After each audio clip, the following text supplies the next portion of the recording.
बिस्मिल्लाहिर्रहमानिर्रहीम। अस्सलाम वालेकुम। यूट्यूब चैनल पर तारिक मतीन आपको खुशामदीद कहता है। सबसे पहले आपसे वही दरख्वास्त कि अगर आप चाहें तो चैनल को सब्सक्राइब करें ताकि वो चीज़ें जो मैं चाहता हूँ आप तक पहुँचें वो आप तक पहुँच सकें। जो आपने थंबनेल में लिखा हो देखा है, आर्मी चीफ जनरल बाजवा की वाशिगाफ अल्फाज नवाज़ शरीफ को बता दें, बिल्कुल बर्दाश्त नहीं करूँगा। ये अहम तरीन ख़बर है जो अब सोर्सेज़ के ज़रिए सामने आ रही है उस इजलास की जिसमें पाकिस्तान की अस्करी क़यादत ने पाकिस्तान की पार्लिमानी सियासी क़यादत को ब्रीफ किया उन चैलेंजेस के हवाले से जिनका इस वक्त पाकिस्तान को सामना है, ख़ास तौर पर वो चैलेंजेस जिनका बैरूनी सतह पर पाकिस्तान को सामना है, अंदरूनी सतह पर जो चैलेंजेस हैं उनके हवाले से भी और कुछ मज़ीद बैरूनी चैलेंजेस के हवाले से भी पता ये चल रहा है कि आने वाले दिनों में मज़ीद सेशंस होंगे ऐसी ब्रीफिंग्स के। इस ब्रीफिंग के हवाले से हमें यह तो पता चल रहा था कि मुस्लिम लीग नून के सदर मियां शहबाज शरीफ साहब ने आर्मी चीफ जनरल बाजवा और जनरल फैज़ हमीद साहब डीजीआईएसआई ने ब्रीफिंग दी थी। उनकी जानिब से सवाल जवाब के सेशन हुए, उसमें होने वाली गुफ्तगू, खाने की मेज़ पर होने वाली गुफ्तगू, शहबाज शरीफ साहब ने कहा कि वो बहुत मुतमईन है। मैंने इस पर तनकीद की थी, गुज़श्ता वीडियो बात की थी, तो इसलिए उस पर दोबारा नहीं जाते। लेकिन हुआ क्या इस इजलास में, कुछ खबरें अब सामने आ रही हैं, उनके हवाले से बारी बारी बात करते हैं। सबसे पहले तो इमरान खान साहब इजलास में क्यों नहीं थे। अब एक से ज्यादा सोर्सेज ने बता दिया है कि मियां शहबाज शरीफ साहब ने यह शर्त रखी थी इजलास में आने की। असद कैसर साहब इसकी सदारत कर रहे थे, तो उन्होंने असद कैसर साहब से कहा था कि मैं इस इजलास में शिरकत तब करूंगा जब इमरान खान साहब इस इजलास में मौजूद नहीं होंगे। इमरान खान साहब को इन तमाम मामलात पर अस्करी क़यादत की जानिब से पहले ही ब्रीफ कर दिया गया था। इमरान खान साहब इस इजलास में मौजूद नहीं थे। असद कैसर साहब ने यह मामला डिस्कस कर लिया था खान साहब से, और खान साहब ने कहा कि नहीं ठीक है, ये मुल्क की सलामती के मामलात हैं, अगर वो ये जिद कर दें तो ठीक है, मैं नहीं आता। हमारी पार्टी का जो डेलीगेशन है वो मौजूद होगा, उसकी नुमाइंदगी मौजूद होगी, आप होंगे, हमारे दीगर वज़रा होंगे, हमारा पूरा डेलीगेशन होगा, तो इससे फ़र्क नहीं पड़ता। इमरान खान साहब जो हैं वो इन तमाम मामलात पर पहले ही अवेयर थे। अब जो खबरें आ रही हैं उन पर बारी बारी बात कर लेते हैं इस इजलास के हवाले से। ये अहम तरीन है। सबसे पहले मियां नवाज शरीफ की बात करें। मियां नवाज शरीफ का मामला तब ज़ेरे बहस आया जब बिलावल भुट्टो जरदारी ने आर्मी चीफ जनरल बाजवा से अली वजीर के बारे में बात की। अली वजीर के बारे में बात की। मोहसिन दावड़ इस मौके पर मौजूद थे। मोहसिन दावड़ ने जब बात करने की कोशिश की, असद कैसर साहब ने उनको रोकना चाहा, तो आर्मी चीफ साहब ने मना कर दिया और कहा कि बात करें और खुलकर बात करें। और आर्मी चीफ साहब ने एक बात की उनसे कि मोहसिन दावड़ साहब, आप मुझसे अकेले में मिले थे और आपने मुझ पर इससे पहले भी तनकीद की, आपकी जमात ने, पीटीएम ने भी तनकीद की है, लेकिन मैंने उस पर कभी बुरा नहीं मनाया। आप फौज की मुदाखलत की बात करते हैं, आप जिस तरह की तनकीद मुझ पर करते हैं, आपकी जमात करती है, अली वजीर करते हैं, अगर ये बातें दुरुस्त होती तो आप इंतखाब ना जीतते। अगर हम लोग मुदाखलत कर रहे होते, आप इंतखाब जीते हैं, हमने मुदाखलत नहीं की। ये जनरल बाजवा ने एक बार फिर बात की। जब ये बात हो रही थी तो इस मौके पर अली वजीर के हवाले से उन्होंने बात की और कहा कि अली वजीर ने फौज पर तनकीद की, मुझ पर तनकीद करें, मेरी ज़ात पर, जनरल बाजवा पे, आर्मी चीफ पे तनकीद करें, जनरल फैज़ हमीद पे उन्होंने कहा तनकीद हो रही है, लेकिन फौज पर, बतौर इदारा फौज पर तनकीद हम बर्दाश्त नहीं करेंगे। अली वजीर के हवाले से बिलावल भुट्टो जरदारी ने कहा माफ़ कर दी। आर्मी चीफ ने कहा कि मुआफ़ी मांगेंगे तो फिर बात आगे बढ़ेगी। अली वजीर को मुआफ़ी मांगना होगी, ये अब सोर्सेज बता रहे हैं कि बता दिया गया।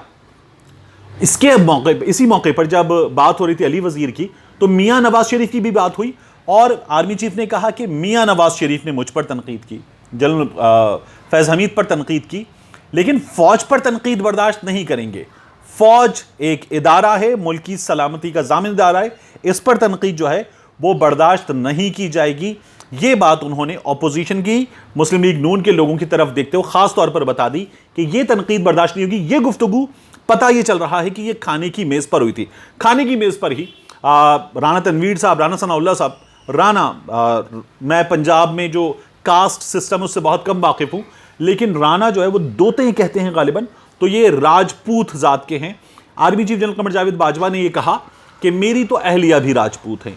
राना तनवीर से, राना सनाउल्लाह की तरफ देखते हुए उनसे बात करते हुए उन्होंने ये कहा कि फ़ौज में बहुत बड़ी तादाद में 40% के करीब जो है वो पश्तून हैं और उन्होंने अपनी फैमिली का बताया कि रिश्ते जो है वो पश्तूनों में भी हुए हैं। आर्मी चीफ साहब ने ये बात की। फिर अफगानिस्तान की खास तौर पर जब बात हो रही थी तो बताया गया कि अफगानिस्तान में जो खाना जंगी के खदशात हैं वो बहुत ज़्यादा हैं, और हम इस सिलसिले में पाकिस्तान, चीन, रूस, ईरान ये चाहता है कि अफगानिस्तान में खाना जंगी ना हो, जोग्राफियाई तकसीम ना हो। उनका ये कहना है कि हमारी तालिबान से कोई लड़ाई नहीं है, लेकिन अगर ऐसी सूरत हाल पैदा होगी तो पाकिस्तान पर शदीद दबाव आएगा। पाकिस्तान ने इससे पहले भी बहुत बड़ी तादाद में, दुनिया में सबसे बड़ी तादाद में रेफ्यूजीज का बोझ अगर किसी ने उठाया है तो वो हमने उठाया है। ये एक बार फिर होगा। उनका ये भी कहना था कि टीटीपी, कलदम तहरीके तालिबान पाकिस्तान और पाकिस्तान दुश्मन लोग मुहाजिरीन की शक्ल में पाकिस्तान में आ सकते हैं अगर ये सूरत हाल रही।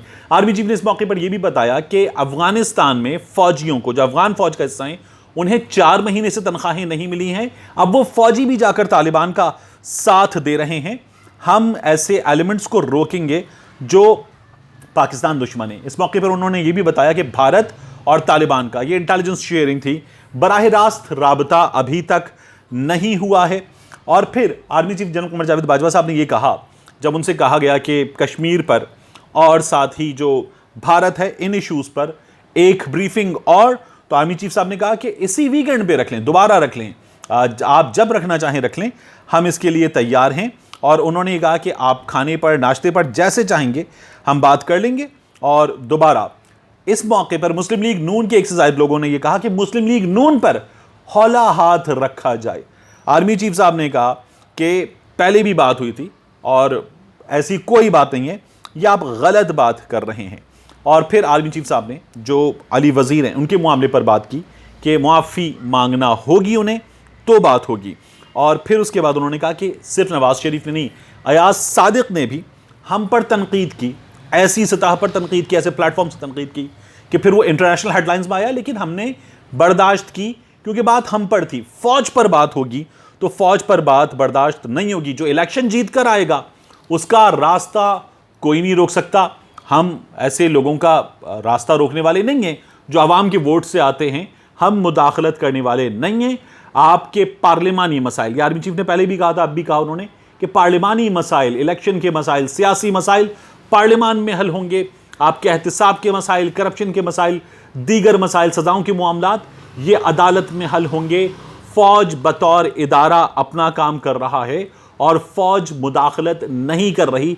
Army chief general Qamar Javed Bajwa साहब ने एक बार फिर ये बात क्लियर की। मैंने कल भी आपसे कहा था, अब भी मैं आपसे कह रहा हूं कि मुस्लिम लीग नून की वो क़यादत जो इस इजलास में मौजूद थी वो मुतमईन तरीन वापस आई है। सबसे ज़्यादा मुतमईन और सबसे ज़्यादा इंटरेक्शन भी आर्मी चीफ के साथ मियाँ शहबाज शरीफ साहब ने किया, मुस्लिम लीग नून की लीडरशिप ने किया और बात की।